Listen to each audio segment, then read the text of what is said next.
विदार अंगविभूषणम्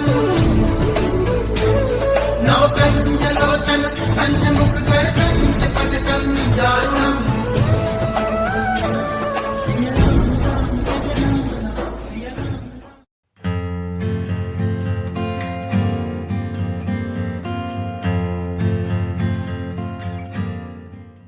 महाराज जी के आज के विशेषांक में रक्षा सूत्र परिवार के सभी सदस्यों का हार्दिक स्वागत है।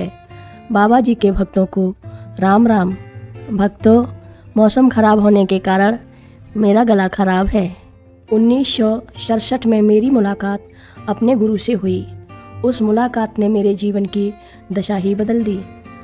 उनके माध्यम से मैं अपने जीवन को आध्यात्मिक दृष्टि से समझने लगा।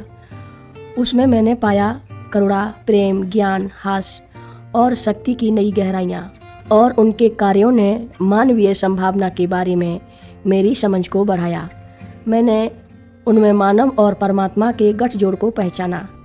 हमारी शुरुआती मुलाकात के बाद मैं भारत में ही रहा। उनके जितना करीब था, अमेरिका लौटने से पहले 5 और महीने तक रहने की अनुमति दी गई। भारत छोड़ने से पहले मुझे एक किताब के लिए उनका आशीर्वाद मिला था, जो उस क्षण तक मेरे मन में लिखने का कोई विचार नहीं आया था। पश्चिम में वापस में मैंने कई आत्मीय आत्माओं को खुला पाया, और जो कुछ मैंने प्राप्त किया है उसे साझा करने के लिए तैयार थे। और उनके आशीर्वाद और उनकी प्यास ने अभी यहीं रहने को जन्म दिया। 1970 में मैं भारत लौट आया और समय समय पर उनके साथ रहा। फरवरी 1971 से मार्च 1972 तक, जब मेरा वीज़ा समाप्त हो गया और मैं वहीं था, देश से निकाल दिया गया। हालांकि उनके साथ या उनसे दूर वह मेरी आध्यात्मिक जागृति का स्रोत और प्रेरणा बनी रही। मैं शुरू से ही उसे दूसरों के साथ साझा करना चाहता था, लेकिन शुरू में उनसे मुझे लोगों को सीधा उनके पास लाने से मना किया। अपेक्षाकृत कम कई सौ पश्चिमी लोगों ने फिर भी उनके पास जाने का रास्ता खोज लिया। उनके अस्तित्व के मूल को वैसे ही छुआ गया जैसे मुझे छुआ गया था। 11 सितंबर को 1973 उनकी मृत्यु हो गई, या जैसा कि भारतीय कहेंगे, उन्होंने अपना शरीर छोड़ दिया। अगले कुछ वर्षों में मैंने पाया है कि उनके शरीर का अभाव हो गया है। मेरे जीवन पर उनका प्रभाव कम नहीं हुआ। इसके विपरीत प्रत्येक के साथ बीतते वर्ष के साथ मैंने उनकी उपस्थिति, उनके मार्गदर्शन का अधिकाधिक अनुभव किया है। उनका प्यार, और हर बार मैंने खुद को बहुत गंभीरता से लिया है।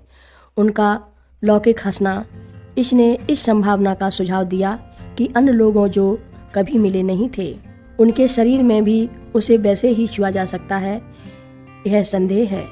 आश्चर्यजनक रूप से बड़ी संख्या में ऐसे लोगों द्वारा इसकी पुष्टि की गई है, जिन्होंने पुस्तकों, व्याख्यानों, टेपों और व्यक्तिगत संपर्क से माध्यम से यह बताया है। भक्तों, उन्होंने उसे इस तरह से अनुभव किया है जिससे उनका जीवन धन्य हो गया है।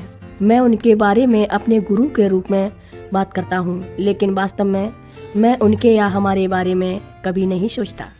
ऐसे औपचारिक तरीके से रिश्ता मेरे लिए तो वे बिल्कुल महाराज जी हैं। एक उपनाम जिसका अर्थ है महान राजा, भारत में इतना आम है। अक्सर किसी चाय विक्रेता को इस प्रकार संबोधित करते हुए सुना जा सकता है। हम में से जो महाराज जी के साथ थे, वे भारत में बार बार मिलते हैं, या पश्चिम में बातचीत हमेशा यादों में बदल जाती है। उनका एक के बाद एक कहानी सामने आती जाती है, और हर कहानी पर विराम चिन्ह लगाया जाता है। जब हम इसकी गहराई और लालित्य का स्वाद लेते हैं, तो मौन हंसी या उद्घोषणाओं में, उन क्षणों में अंतरिक्ष, जीवित आत्मा और हम में से समृद्ध हो जाता है। जान लें कि वह हमारे बीच हैं। कथा लंबी है, आगे की कथा सभी भक्तों को अगले भाग में सुनाएंगे। हर रोज महाराज जी की कथाएं सुनने के लिए रक्षा सूत्र चैनल को सब्सक्राइब करें, शेयर करें और लाइक करें। घंटी बजाना ना भूलें। कमेंट बॉक्स में लिख भेजें, जय नीप करोरी बाबा जी महाराज। सभी भक्त मिलकर बोलो, नीप करोरी बाबा जी महाराज की जय बोलो।